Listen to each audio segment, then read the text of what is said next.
உத்தரப்பிரதேசத்தினுடைய 9 சட்டமன்ற தேர்தல் முடிவுகள் வெளிவந்த அடுத்த நாள் உத்தரப்பிரதேசத்தினுடைய புகழ்பெற்ற மசூதிகளில் ஒன்றாக இருக்கக்கூடிய ஷாஹி ஜமா மசூதியில் யோகியும் சங்க பரிவாரங்களும் நடத்தி இருக்கக்கூடிய மிகப்பெரிய கலவரத்திற்கு பின்னால் அங்கிருக்கக்கூடிய 3 முஸ்லிம் இளைஞர்கள் சுட்டு படுகொலை செய்யப்பட்டிருக்கிறார்கள். இன்னொரு பாபர் மசூதியை கையில் எடுக்கிறார்களா RSSும் யோகியும் மோடியும் அமித்ஷா? மிஸ்டர் பர்ஃபெக்ட் மென் வெல்னஸ் திருமணம் ஆகக்கூடிய அனைத்து ஆண்களின் இல்லற பிரச்சனைக்கும் ஒரு தீர்வு. 1000க்கும் மேற்பட்டோருக்கு குழந்தை பாக்கியமும் கிடைத்துள்ளது. நமது தமிழ்நாட்டில் துவங்கிய நிறுவனம் இன்று உலகம் முழுக்க பயணிக்கிறது. மேலும் விவரங்களுக்கு கீழுள்ள எண்ணை அணுகுங்கள். வணக்கம்.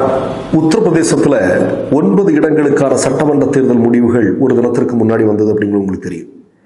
யோகி நினைத்ததை போல மோடி நினைத்தது போல ஒரு மிகப்பெரிய வெற்றி உத்தரப்பிரதேசத்தில் அவங்களுக்கு கிடைக்கல. சரி, அது ஒரு புறம் இருக்கட்டும்.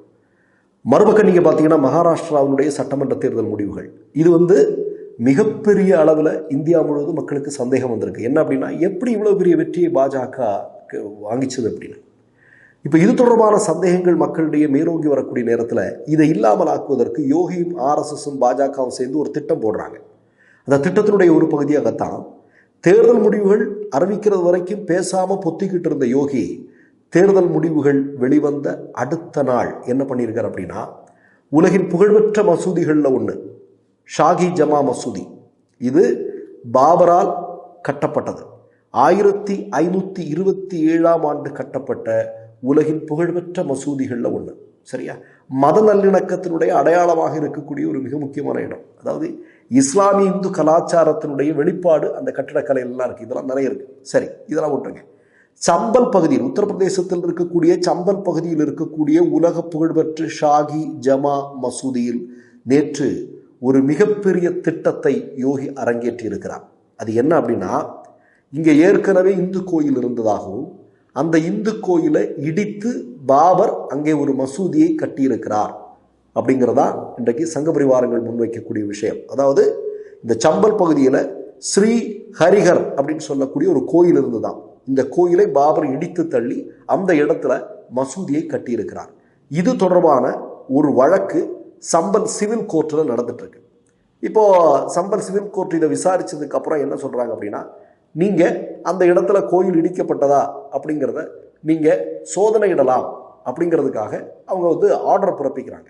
உடனடியாக உத்தரப்பிரதேசத்தினுடைய அரசு அதிகாரிகள் அங்கே ஆய்வு செய்வதற்காக அந்த மசூதிக்கு பக்கம் போகிறாங்க.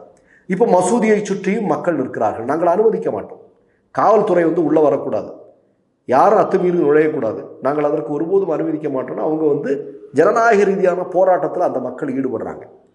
ஜனநாயக ரீதியாக அந்த மக்கள் போராட்டம் நடத்தி கொண்டிருக்கும் போது சங்கிகள் என்ன செய்வார்கள்ங்கிறது உங்களுக்கு தெரியும் இல்லையா? எல்லா நேரத்திலும் சங்கிகள் என்ன செய்வாங்கன்னா, கலவரத்தை முதலில் உருவாக்குவது என்பது சங்கிகள் தான். அதே மாதிரி இங்கே என்ன பண்ணிக்கிறாங்கன்னா, அங்கே அமைதியான முறையில் போராடி கொண்டிருந்த மக்களின் மீது மிகப்பெரிய அளவில் கல்லை தூக்கி வீசி எறிஞ்சிருக்கிறாங்க. இப்போ கூட்டம் கலைய ஆரம்பிக்குது. கூட்டம் கலையிறத பார்த்து அங்கே இருக்கக்கூடிய யோகியினுடைய காவல்துறை என்ன பண்ணியிருக்கிறாங்க அப்படின்னா, மிகப்பெரிய அளவில் தடியை நடத்தி இருக்கிறாங்க. மிகப்பெரிய கலவரம். இப்போ சங்கிகள் உள்ளே இருக்கிறாங்க. அவன் ஆல்ரெடி உள்ளே இருப்பான். நமக்கெல்லாம் தெரியும், டெல்லியில் பல்வேறு மோடி ஆட்சிக்கு வந்ததற்கு பிறகு பல்வேறு இடங்கள் நடந்த கலவரங்களில் சங்கிகள் கையில் துப்பாக்கியோட அலைஞ்சதெல்லாம் நம்ம பார்த்தோம். கையில் கல், மிகப்பெரிய ஆயுதங்களோட அவன் சர்வசாதாரணமாக மக்கள் மத்தியில் அவன் போய் மக்களை கொலை பண்ணுறதெல்லாம் நம்ம பார்த்துருக்குறோம். சர்வசாதாரணமாக பண்ணுவானுங்க. இப்போ இது ஏற்கனவே காவல்துறையோடு சேர்ந்து சங்கிகளும் இந்த கூட்டத்துக்குள்ளே நுழைகிறாங்க. நுழைஞ்சு என்ன பண்ணுறாங்கன்னா, காவல்துறையை இந்த சங்கிகள் என்ன பண்ணுறாங்கன்னா அட்டாக் பண்ணுறாங்க. இப்போ என்ன நடக்குது அப்படின்னா, அங்கிருந்த காவல்துறையினுடைய வாகனம் ஒரு 10-15 வாகனம் எரிக்கப்படுகிறது. இதை எரிச்சது யார் அப்படிங்கிறது நம்ம பெரிய ஆராய்ச்சிகள்லாம் போக வேண்டிய தேவையில்லை. இப்போ இதை சாக்காக வைத்துக்கொண்டு உத்தரப்பிரதேசத்தினுடைய காவல்துறை என்ன செய்யுது தெரியுமா? நேரடியாக துப்பாக்கிச்சூடு நடத்துகிறான். துப்பாக்கிச்சூடு நடத்துறதுல 3 முஸ்லிம் இளைஞர்கள் அங்கேயே சுட்டு கொல்லப்படுகிறார்கள். முகமது பிலால் என்று சொல்லக்கூடிய ஒரு 25 வயது இளைஞன், நயீம் என்று சொல்லக்கூடிய ஒரு 28 வயது இளைஞன், நமான் என்று சொல்லக்கூடிய ஒரு இளைஞன், இந்த 3 பேரும் அங்கே சுட்டு கொல்லப்படுகிறார்கள். இப்போ நான் உங்களுக்கு ஒரு செய்தியை சொல்ல விரும்புகிறேன். சட்டம் நமக்கு என்ன சொல்லுது? சுதந்திர இந்தியாவில் இருக்கக்கூடிய அனைத்து கோயில்களும், தர்காக்களும், மசூதிகளும், தேவாலயங்களும் அப்படியே இருக்கணும். சுதந்திரத்திற்கு பிறகு எப்படி ஒரு கோயில் இருக்கிறதோ, அல்லது எப்படி ஒரு மசூதி இருக்கிறதோ, அல்லது எப்படி ஒரு தர்கா இருக்கிறதோ, அல்லது எப்படி ஒரு தேவாலயம் இருக்கிறதோ, அது அப்படியே இருக்கணும், அதை யாரும் எதுவும் செய்யக்கூடாது அப்படிங்கிறதா சட்டம் சொல்லுது. ஆனால் இந்த சட்டத்தை காற்றில் பறக்க விட்டு உங்களுக்கெல்லாம் தெரியும், இதே மாதிரி பாபர் மசூதியை இடித்து தரைமட்டமாக்கிய கும்பல் தான் சங்கபரிவார கும்பல் இல்லையா? அதெல்லாம் நமக்கு தெரியும். இன்றைக்கும் எனக்கு அந்த ஒரு மிக முக்கியமான செய்தியாளர்களுடைய அந்த வார்த்தைகள் என் காதில் இன்னமும் ஒலிச்சுக்கிட்டே இருக்கு. அதாவது பக்கத்தில் பாபர் மசூதியை சங்கிகள் இடிச்சிட்டு இருக்கிறாங்க. அந்த பாபர் மசூதி இடிப்பதற்கு பக்கத்தில் இருக்கக்கூடிய பில்டிங்கில் எல்கே அத்வானியும் உமா பாரதியும் அதே மாதிரி முரளி மனோகர் ஜோஷி எல்லாம் கை கட்டி ஆர்ப்பரித்து அதை ஒரு மிகப்பெரிய கொண்டாட்டமாக நடத்தி கொண்டிருந்தார்கள் அப்படிங்கிற செய்தியெல்லாம் பார்க்கும்போது கொஞ்சம் யோசிச்சு பாருங்க. பாபர் மசூதி எப்போது இடிக்கப்பட்டதோ அதன் பிறகுதான் சங்கிகள் இந்தியாவில் ஒரு மிகப்பெரிய அளவில் அதிகாரத்தை நோக்கி நகர்ந்தார்கள் அப்படிங்கிறது. இப்போ உத்தரப்பிரதேசத்தில் இடிந்து சுக்கு நூறாகி போய் கொண்டிருக்கிறார்கள். அயோத்தியிலே தோல்வி உங்களுக்கெல்லாம் தெரியும். மிகப்பெரிய தோல்வியை யோகியும் மோடியும் அங்கே சந்தித்து வருகிறார். இந்த நேரத்தில் வேற ஒன்றும் இல்லை. அப்போ அதற்காக திட்டமிட்டு ஒரு விஷயத்தை கையில் எடுத்திருக்கிறார்கள். நான் சங்க பரிவாரங்களை பார்த்தேன், ஏன் மோடியை பார்த்தேன். நான் கேட்குறேன், மோடிக்கெல்லாம் தெரிஞ்சிருக்குமான்னு தெரியலைன்னா படிக்கிறது நல்லது, மோடி படித்து பார்க்குறது நல்லது. அயோத்தியில் ராமர் கோயிலுடைய தலைமை பூசாரியாக ஒருத்தர் இருந்தார். அவர் யார் அப்படின்னா மகந்த் லால் தாஸ் அப்படின்னு சொல்லக்கூடியவர் தான். இவர் என்ன பண்ணார் அப்படின்னா, அயோத்தி பிரச்சனையை RSS சங்கபரிவார கும்பல் அரசியலாக்குறாங்க, இவர்களுடைய அரசியலுக்காக பயன்படுத்துகிறாங்க அப்படின்னு மிகப்பெரிய அளவில் அவர் இவர்களுக்கு எதிராக எதிர்வினையாற்றுறார். RSS சங்கபரிவாரங்களை சேர்ந்து என்ன செஞ்சாங்க தெரியுமா? அயோத்தி ராமர் கோயிலுடைய தலைமை பூசாரியாக இருந்த நபரை கூலிப்படையை வைத்து கொலை செய்தார்கள். இதான் நடந்தது. யாராவது மறக்க முடியுமா? மோடி மறக்க முடியுமா? சரி, அடுத்தது ஒரு செய்தியை சொல்கிறேன். இந்த பாபர் மசூதி விஷயத்திலேயே ராமாயணம் அப்படிங்கிற ஒன்று, இப்போ பாபர் மசூதி அப்படிங்கிறது ராமர் பிறந்த இடம்னு தான் சங்க பரிவாரங்கள் சொல்கிறாங்க. அதுக்கு என்ன ஆதாரம் இருக்குன்னா எந்த ஆதாரமும் கிடையாது. நம்பிக்கையினுடைய அடிப்படையில் தான் இந்த தீர்ப்பு கொடுக்கப்பட்டிருக்கிறது அப்படிங்கிறதும், இந்த தீர்ப்பில் சந்திரசூட் உட்பட பல பேர் கையெழுத்தே போடலை அப்படிங்கிறதெல்லாம் நம்ம ஏற்கனவே பார்த்த விஷயம். ஆனால் ஒரு செய்தியை நான் சொல்லி ஆகணும். என்ன அப்படின்னா, துளசிதாசர் ராமாயணத்தை எழுதியவர் துளசிதாசர் இல்லையா? இந்த துளசிதாசர் என்று சொல்லக்கூடிய நபர் என்ன அப்படின்னா, பார்ப்பனர்களுடைய தேவ பாஷைன்னு சொல்லக்கூடிய, பார்ப்பனர்கள் சொல்கிறார்கள் சமஸ்கிருதம் தான் தேவ பாஷை அப்படின்னு. மற்ற பாஷையெல்லாம் கடவுளுக்கு புரியாதோ என்னவோ தெரியல, நமக்கு என்ன தெரியல, அது அவங்கள்ட்ட தான் கேட்கணும். பார்ப்பனர்கள் சொல்லக்கூடிய தேவ பாஷையில் ராமாயணம் எழுதுவதை எதிர்த்து அவர் என்ன பண்ணார்னா, ஹிந்தியில் ராமாயணத்தை எழுதியவர் தான் இந்த துளசிதாசர் அப்படிங்கிறவர். இந்த துளசிதாசர் அப்படி எழுதினார் அப்படிங்கிறதுக்காக அவரை சங்கபரிவார கும்பல் விலக்கி வைத்தார்கள். அவர் கடைசியில் எங்கே இருந்தார் தெரியுமா? மசூதிக்குள்ளே தான் அவர் தன்னுடைய வாழ்க்கையை கழித்தார்.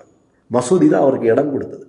ஹிந்தியில் துளசிதாச ராமாயணத்தை எழுதிய துளசிதாசருக்கு அடைக்கலம் கொடுத்து பாதுகாத்தது மசூதி தான் என்பதை இந்த இடத்துல நான் உங்களுக்கு சொல்லி புரிய வைக்க விரும்புகிறேன். நான் ஒன்று மட்டும்தான் இறுதியாக சொல்ல விரும்புகிறேன். என்ன அப்படின்னா, இன்றைக்கி இவ்வளோ பெரிய அளவில் சம்பவங்கள் நடந்துகிட்ருக்கு. இவ்வளோ பெரிய சம்பவங்கள் நடக்கிறதுக்கு பின்னாடி இருக்கக்கூடிய காரணம் என்ன அப்படின்னு நீங்கள் பார்த்தீங்க அப்படின்னா, மகாராஷ்டிரா சட்டமன்ற தேர்தல் முடிவுகளை குறித்து இந்திய மக்கள் பேசக்கூடாது, இதுதான் இவர்களுடைய திட்டம். அதற்காகத்தான் உத்தரப்பிரதேசத்தில் இப்படி ஒரு விஷயத்தை கையில் எடுத்திருக்கிறார்கள். ஏற்கனவே உங்களுக்கு நல்லா தெரியும், கியான்வாபி மசூதி இதே மாதிரி கையில் எடுத்திருக்கிறார்கள் சங்க பரிவாரங்கள். சுப்பிரமணிய சுவாமியோட சைட்டில் போனால் இன்னமும் எத்தனை மசூதிகள் அப்படிங்கிற பட்டியலை அவர் போட்டு வச்சிருக்கிறது அப்படின்னு தெரியும். RSSகாரன் சைட்டில் எல்லாம் போனீங்கன்னா நீங்கள் அதெல்லாம் போட்டு வச்சிருக்கிறான். இது பாபர் மசூதியோடு முடிந்துவிட போகக்கூடிய விஷயம் அல்ல. ஆனால் ஒன்று, மோடிக்கும் அமித்ஷாவுக்கும் சங்க பரிவாரங்களுக்கும் சொல்ல விரும்புகிறேன், நீங்கள் இதை செய்து கொண்டே இருங்கள்.